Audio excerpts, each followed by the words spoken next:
Le Foreman qu'on a essayé, c'est le modèle 500, qu'on pourrait dire d'entrée de niveau, puisqu'on n'a rien d'électronique, de flafla, d'un petit peu trop là-dessus. On a le bon vieux levier de vitesse, le shifter, là, comme on avait dans le temps. Là, quand les 4 roues ont sorti et on a commencé à se promener, là, on changeait nos vitesses nous autres mêmes. Là.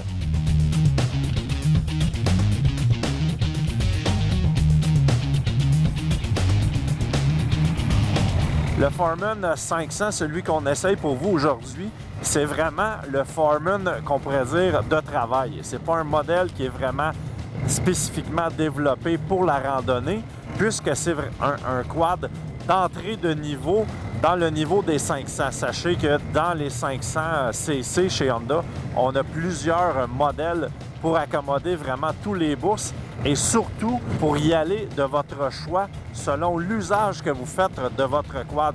C'est vraiment ça qui est le plus important, c'est de bien choisir son quad selon l'utilisation.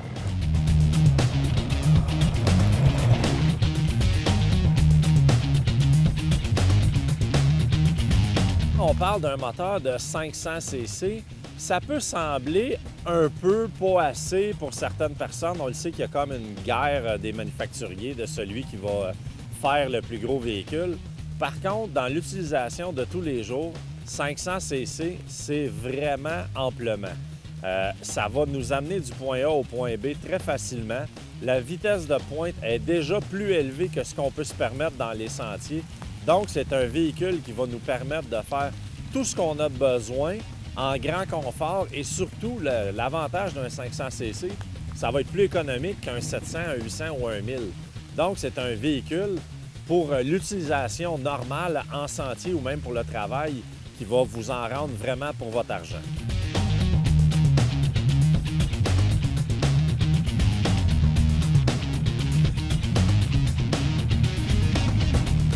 La grosseur du véhicule comme tel est vraiment parfaite. C'est un 500 cc, mais on a vraiment l'impression qu'on est sur un quad comme le Rincon dans les 680 cc, donc le format est excellent.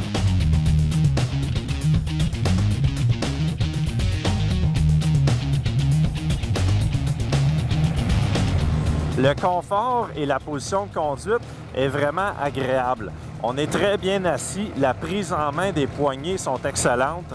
La vision autant sur le devant que sur le porte-bagages, les accessoires qu'on a dans le tableau de bord, tout est vraiment bien à portée de la main. On sent que c'est un véhicule qui va être confortable sur de nombreux kilomètres, quoiqu'il n'est pas vraiment dessiné pour ça.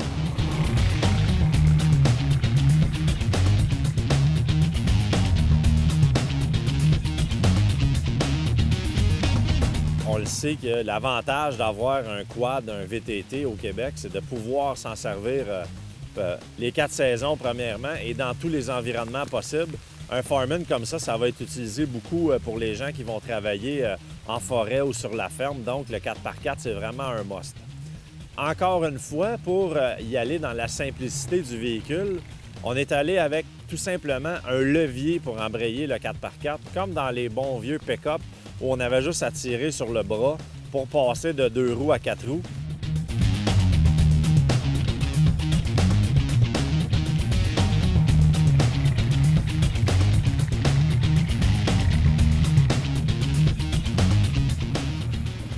Côté suspension, on a affaire à une suspension indépendante à l'avant et un essieu rigide à l'arrière. Ça va nous donner une plus grande polyvalence, surtout pour un véhicule qui va être fait pour faire autant de la randonnée, mais surtout pour un peu de travail.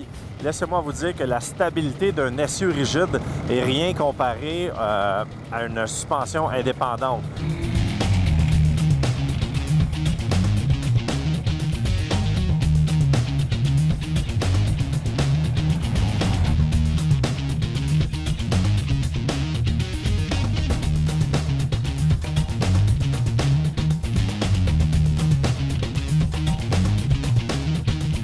Évidemment, on parle d'un véhicule d'entrée de niveau.